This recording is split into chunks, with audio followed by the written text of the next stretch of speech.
Have you ever felt like giving up? You feel like everything you've been doing to try to grow your business, get to the next level, have a consistent income just isn't working. You're at the point where it just feels the hardest and you want to walk away and give up. Well, this episode, I've got a story for you that I hope will motivate you to keep going.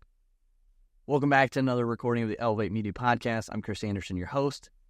I'm going to dive into a story from Napoleon Hill. You might know him. He's the author of Think and Grow Rich.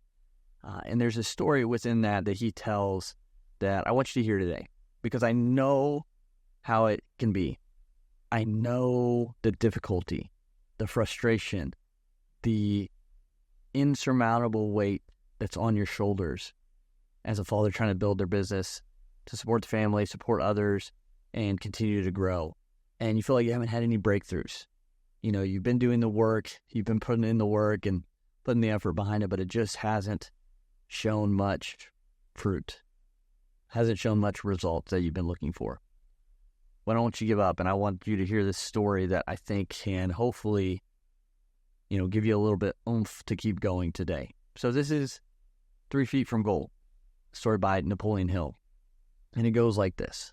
One of the most common causes of failure is the habit of quitting when one is overtaken by temporary defeat. Every person is guilty of this mistake at one time or another. An uncle of R.U. Darby was called by the gold fever in the gold rush days, and he went west to dig and grow rich. He had never heard that more gold has been mined from the brains of men than has ever been taken from the earth. He staked a claim and went to work with pick and shovel. The going was hard, but his lust for gold was definite. After weeks of labor, he was rewarded by the discovery of the shining ore. Now he needed machinery to bring the ore to the surface. Quietly, he covered up the mine, retraced his footsteps to his home in Williamsburg, Maryland, told his relatives and a few neighbors of the strike. They got together money for the needed machinery, had it shipped. The uncle and Darby went back to work with the mine. The first car of ore was mined and shipped to a smelter. The returns proved they had one of the richest mines in Colorado. A few more cars of that ore would clear the debts. Then would come the big killing in profits. Down went the drills, up went the hopes of Darby and Uncle. Then something happened.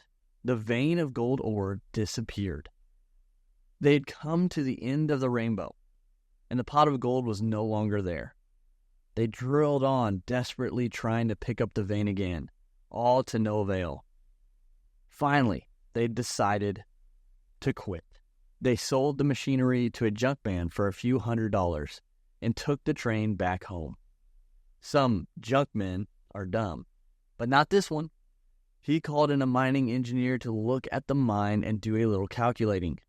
The engineer advised that the project had failed because the owners were not familiar with fault lines. His calculations showed that the vein would be found just 3 feet from where the Darbys had stopped drilling. That is exactly where it was found. That junk man took millions of dollars in ore from the mine because he knew enough to seek expert counsel before giving up.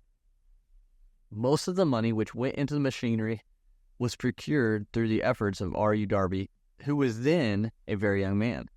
The money came from his relatives and neighbors because of their faith in him.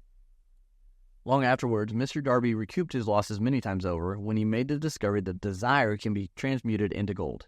The discovery came after he went into the business of selling life insurance. Remembering that he lost a huge fortune because he stopped 3 feet from gold, Darby profited by the experience in his chosen work. By the simple method of saying to himself, I stopped 3 feet from gold, but I will never stop because men say no when I ask them to buy insurance. Darby is one of a small group of fewer than 50 men who sell more than $1 million in life insurance annually. He owes his stickability to the lessons he learned from his quitability in the gold mining business. Before success comes in any man's life, he is sure to meet with much temporary defeat, and perhaps some failure. When defeat overtakes a man, the easiest and most logical thing to do is to quit. That is exactly what the majority of men do. More than 500 of the most successful men this country has ever known told the author their greatest success came just one step beyond the point at which defeat had overtaken them. Failure is a trickster with a keen sense of irony and cunning. It takes great delight in tripping one when success is almost within reach. So I hope that story can resonate with you a little bit, because I know I've been in these positions where, you feel like you're doing the right thing, you've had some success, and then maybe had some setbacks, or maybe you just can't break through that next level, whatever it might be, and things just seem insurmountable.